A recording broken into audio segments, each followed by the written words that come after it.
also, if you can start the opening chord, then you can play the rest most of the Yes. time. I think that's what the list kind of goes on, right? The fourth ballad, the opening of the fourth ballad, right? Yes. And of Chopin, the Beethoven 109, right? The way that how you kind of continue or start the music as if it's always you're starting somewhere else. The opening is just a step in the process. If you think about playing the first chord as the start of the music, Yes. then you will never play it well. That's right. You have to begin in the middle. Yes. It's like, if you're a huge, great big aeroplane and you're taking off, Yeah. you need so much energy to overcome the inertia of complete silence. And yet it has to feel almost as if it hasn't quite happened yet, because you've got the upbeat coming, and then the end of the phrase and the climax and all that is yet to come. And of course, Schubert is always poetic, and and it's super difficult to open this. I think coming back to the discussion, the intellectual discussion that we were just talking about. I have a thoughts. I don't know if you agree with it, but in terms of the creator, recreator, and us as interpreter, right? I think music, right, as Barenboim pointed out in one of his publications, music doesn't exist in the world. Music is not something like, you open the door and you see, a chair in there, and you close the door, and you open it again, you still see, the chair is in the room. But music, it's that moment, right? We, as an interpreter, we're bringing life to the music. So, we, as an interpreter, we're creator, in the sense that we're creating the sound of it. But we're not creating the music. The music has been created. The kind of printed notes was was created by Schubert and Liszt at that moment. Then we, as a performer, we're interpreting what they wanted, the music to be. I don't know if you... Well, I sounds a little bit abstruse to me, but for me, I think the essential thing is that whereas art or even a book, exists, it's there for all time. The book you have to read. The art is there on the wall. You can see it. You can take it all in one go. You can just glance at it, or you can spend hours studying it. Whatever your approach is. Music has to exist in time. Correct. Yeah. It is only brought to life. Otherwise, it's just black dots on a piece of paper. It exists in time, in the time that you are performing it, ideally, or listening to a recording. So what I love about music and musical performance is, and it's gone. It only exists, really exists in that moment. It's a spontaneous right moment that you hear the music. It's different when you listen to recordings, would you say? Well, yes, because a performance is a one-off. Recording you can come back to again and again, and we all have our favourite recordings and our favourite pieces that we want to come back to again and again. But I love live performance because it is so real. That is, our lives consists of these moments which you may want to direct or you may want to change in retrospect, but actually they only exist in the moment. Since you mentioned about live performance and recordings, and I know that you mentioned earlier in this conversation that you're recording the CD, etc. How does the two experience differ? Right, playing at a live concert, particularly with this Schubert, program that you're doing at the end of this month, compared to you going into a room, completely blocked, no audience, and who are you actually communicating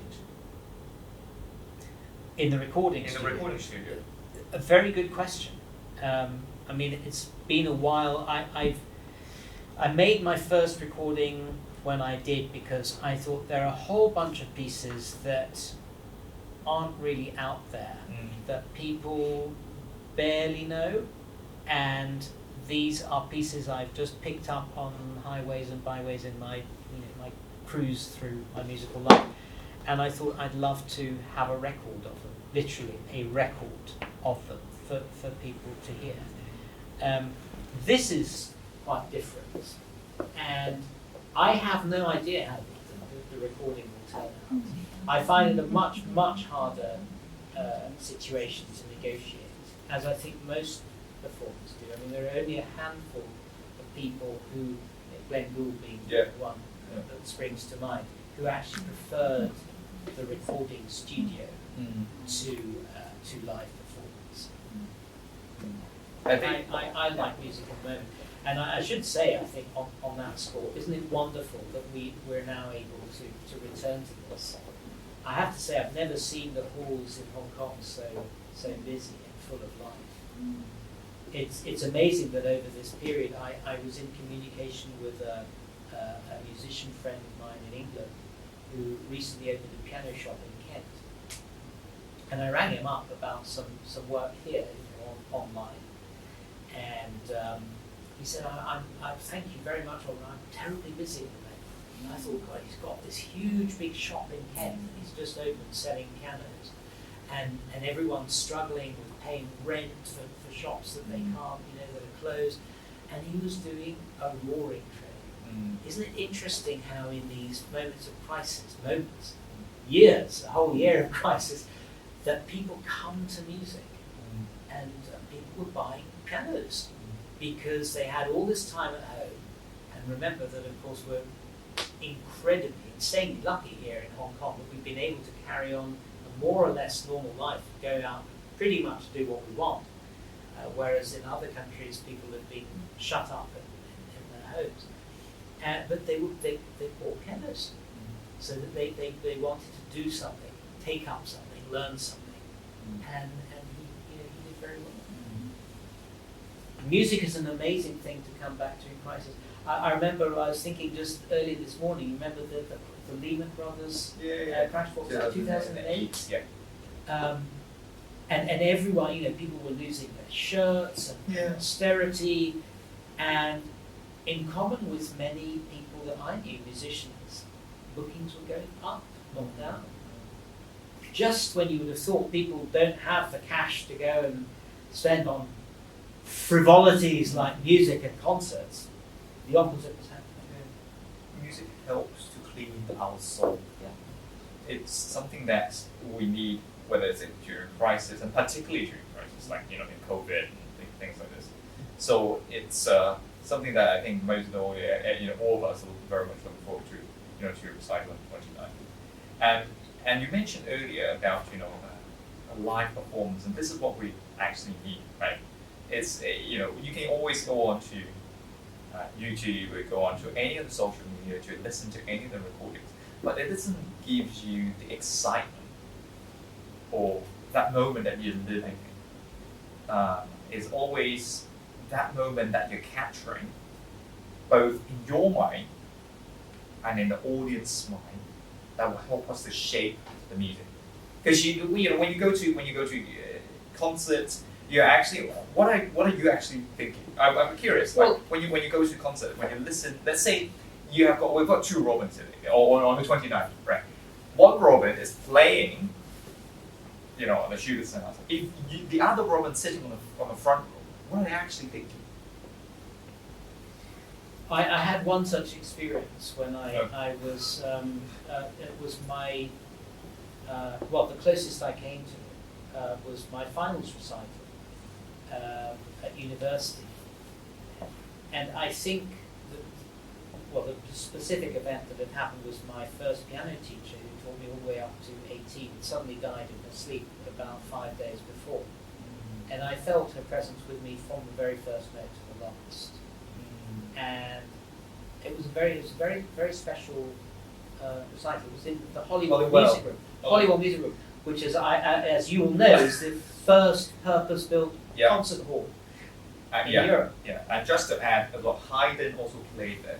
Right. Yeah, and I remember I did a Haydn sonata in the Hollywood Music Room, and thinking about Haydn once played. It was a very special moment. But the other thing is it's a small room and it's in a sort of horseshoe shape, so you have this sense almost of a sense. Yeah, so think of a U shape.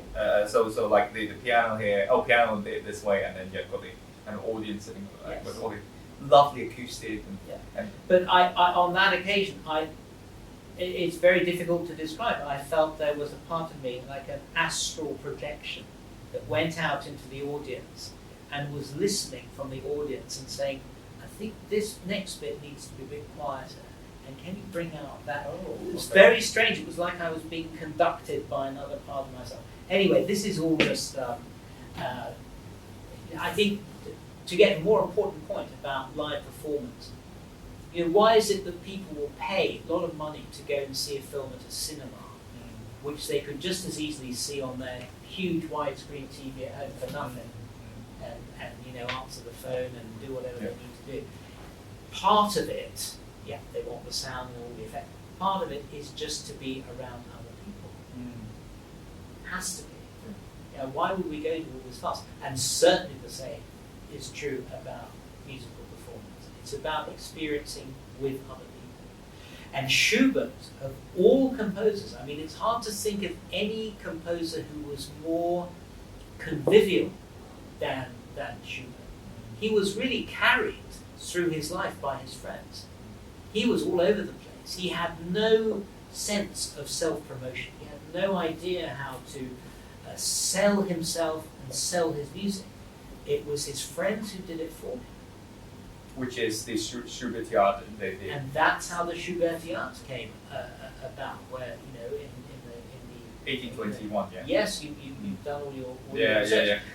So in the house of a rather larger apartment of one of his companions, we would just have these chamber evenings, songs, chamber music, string quartets, piano solos, and probably a lot of drink as well.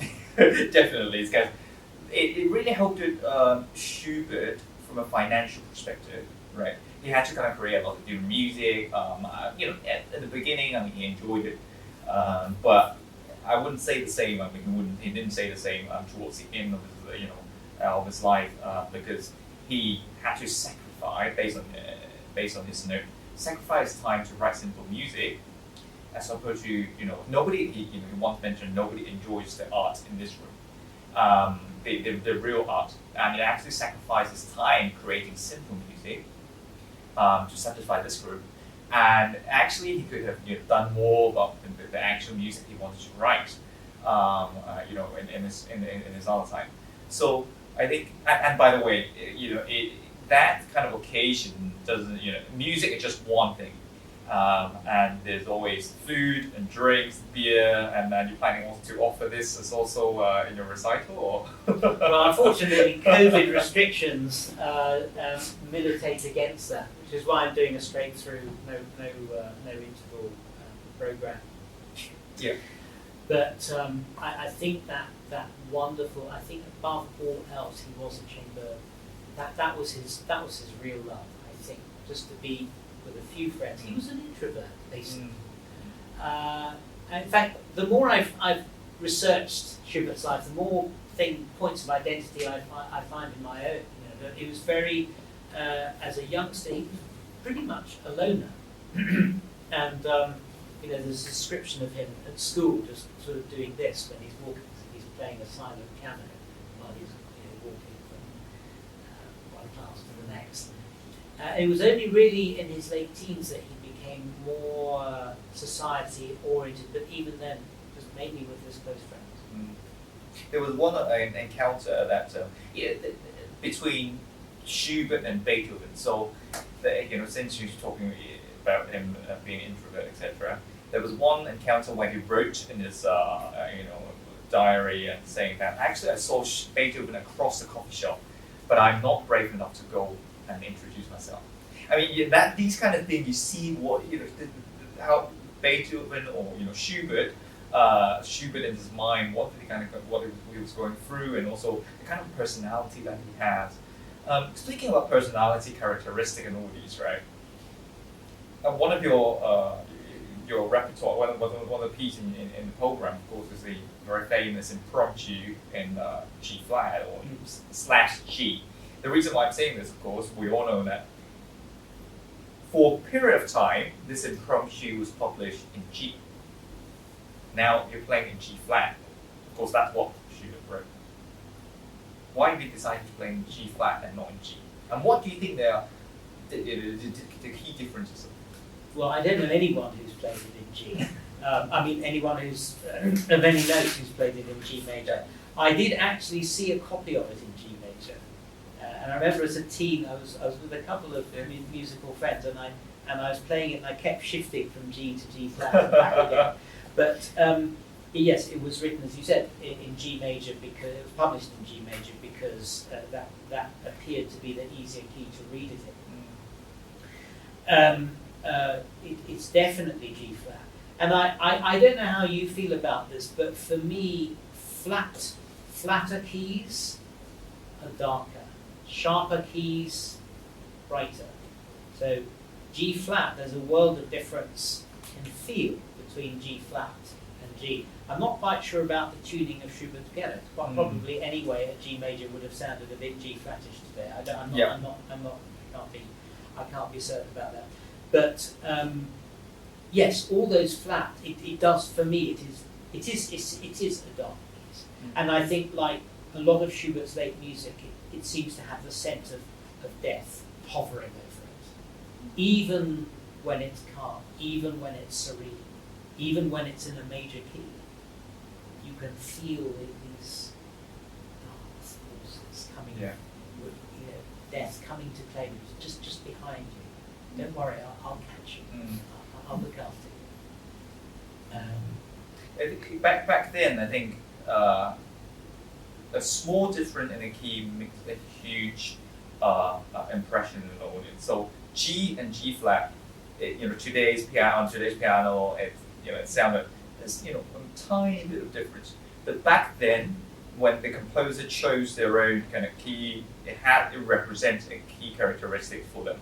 And as you probably know, back during Baroque's time, Bach had to tune the trumpet in certain keys, right? So for let's say Brandenburg Concerto, right, and number 2, it has to be in F. So before you perform or let's say write the piece of music, you already have to think about, okay, so this has to be a certain key because you have to accommodate to different kind of instrumentation. Now going back to different time, let's say during Schubert, I think the differences kind of diminish a lot, but still, I think there is a special. It means something special to the composer and to the audience. I think we spoke earlier about a publication which was published by Christian Schubert in 1802. This is different from Schubert. He wrote in his publication, laying out the different keys, what they meant during that period. So let's say C minor. I remember he wrote love. Love. I was surprised, love when I was reading, but it's a love that you can never reach.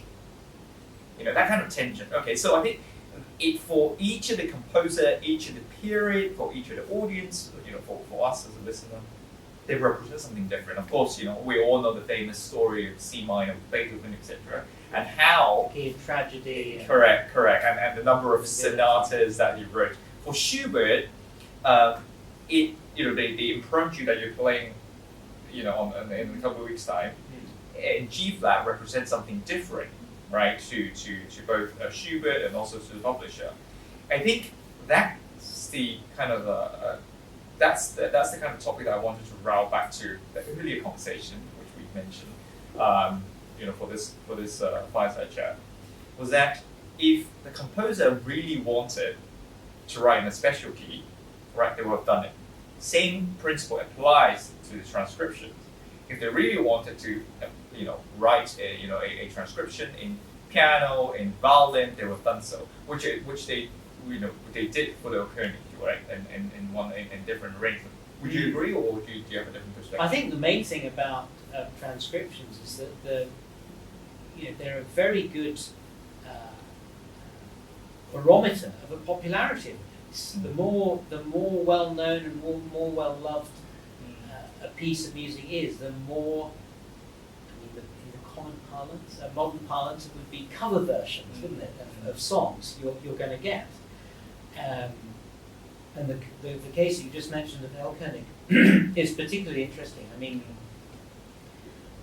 I don't know if Schubert did this himself, but I've heard Erlking performed with 4 singers instead of with one, because there are 4 characters in that song. And each needs his own voice, or at least character, even if it's just one person singing it. Some people are, Fischer Disco, I suppose, is the one that comes to mind immediately, bringing out the characters, especially the evil spirit, the Erlking. Sorry, where were we? So we were saying about the Erlking particularly. Well, we can go into a bit details, right? There were different thoughts saying, composer wanted to have G flat G, but also same principle applies for different kind of instrumentation. So we were talking about Erlking having a piano version. Yes. But also different versions. There's a wonderful version I came across recently, solo violin. Yes. I mean, I'm sure most of you know already, but Erlking is a hugely challenging piece. It's challenging for the singer, who has to play 4 different characters, often in different registers of the voice, and give each of those a consistency, so that when they keep coming back time after time, you can hear, well, that's that one, this is this one. So like a father, the son, the narrator, and the Erlking. Okay. The story, of course, is about the poem is by Goethe, and the poem is about a father galloping through the forest late at night with his 6th son. And the 6th son whispers to the father, "My father, I can see this evil spirit coming to take me." And the father reassures him, no, you're just hearing the leaves in the wind.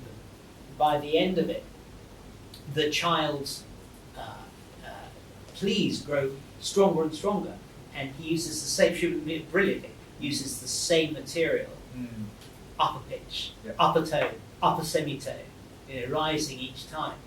And the Erlking this is a minor key piece. The Erlking comes 3 times. First 2 in the major, trying to be very reassuring, seductive, and then the 3rd one in the minor. And if you're not willing, I will take you by force. And then the music gets faster and louder, and then there's this, suddenly comes to a halt, and you get a recitative in his arms, the child is dead. Bang, bang. It's absolutely terrifying, brilliant. And do you know that Schubert wrote the first draft of that song in one afternoon? Yes. Incredible. In his teens? Yes. 18, 15, 18? Yes, and then he, not until 21, he published it. He made a few kind of changes in his manuscript, but and that was published as his Opus 1. Yes. He sent it off, actually he didn't send it off, a friend sent it off because he knew that Schubert was too sort of modest to do so. Sent it off to Goethe and said, will you accept a dedication? And Goethe apparently just returned it without comment and ignored the letter. So he obviously didn't think much of it. And there's a funny story that when it was sent, when it was eventually submitted for publication, I think to Breitkopf and Hertel. Breitkopf thought, well, this is too difficult, no one can actually play this. Because he said that it's challenging for the singer, it's challenging for the pianist because of these repeated octaves. Schubert wrote 2 different drafts where I think he did rolled and he did in duplets, which was much more playable. Then he settled for this crazy to bring out the urgency. And Breitkopf returned it, but they returned it to a different Franz Schubert of Dresden, who happened to be a musician, I think a minor composer. And this Schubert wrote a very funny letter saying, I was very surprised to receive this manuscript from you, and when I find the blackguard that is using my name to write this trash, I shall give him a good speaking to. So yes, it had an inauspicious start, but of course it is one of his best works. Absolutely, and that's why Liszt did a transcription of it. And if we look into a bit more detail on that piece in particular, the opening, it's terrible to play. I mean, into the challenge, into technicality, the octaves, and how are you tackling those from a pianistic point of view? Slowly. I mean, like anything, you just have to do it slowly and build up. Funnily enough, in some ways, the Liszt version is actually, you could say it's easier to play. In what way? Well, simply because Liszt is such a brilliant writer, he can make it sound like octaves when it isn't, and there are ways of dividing things. I mean, everyone has their own little cheats to make it sound like octaves all the way through, but it's not quite. Yeah. But what Liszt does that's so brilliant is he moves things about, he changes the textures, so you don't have this relentless octaves all the way through. I think one of the reasons that generally the Liszt transcriptions are so brilliant is because a lot of Schubert's piano writing, it can look very regular on the page, but it's actually very difficult to play. It can be quite awkward to play. And Liszt is more pianistic. He will take out unnecessary awkwardness. He can be very difficult, but he won't be awkward. He won't do things that just actually with a little bit of maybe more. It's always pianistic, as you mentioned. It's always pianistic, and it fits a kind of handshake, right? And it's not like some other composer which you have to do something very awkward and to change your fingering and in a certain place. And I think that's one of the key for Liszt to write all these transcriptions. One famous Liszt scholar Alan Walker, of course, who kind of published in 1981, mentioning there are a couple of reasons why Liszt did the transcription for Schubert. And one of the reasons which you pointed out was to kind of promote it, right? Second reason is to kind of expand Liszt's own repertoire. And third and final reason was because of adding a lot of pianistic technicality into all these. And of course, brings to mind, of course, the opening of the piece that we're talking about, right? I mean, the octave in the left hand, and the restless right hand, which you'll probably get a cramp after the first roll of it. So, I mean, there's one story which I would probably also share with you as well. There's one a very renowned French pianist, which I'm not going to name. Once go on. Probably not on this occasion. I'll probably take it offline to tell you. But after the concert, I said to him, "Hey, Mr. XYZ, how are you playing all these octaves in the right hand?" There's a very funny and very interesting response, and it's a trick that he used. Actually, it depends on how high he's sitting. Because if you think about it as a pianist, right, you have to do this as opposed to doing this, right? The gesture, they kind of move, the movement is very much different.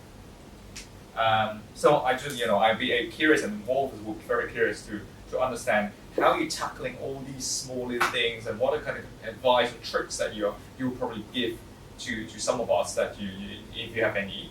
I do sometimes sit higher on the stool to play Erlking, but actually I think for me energy and stamina is not so much a problem if you are thinking on a higher plane.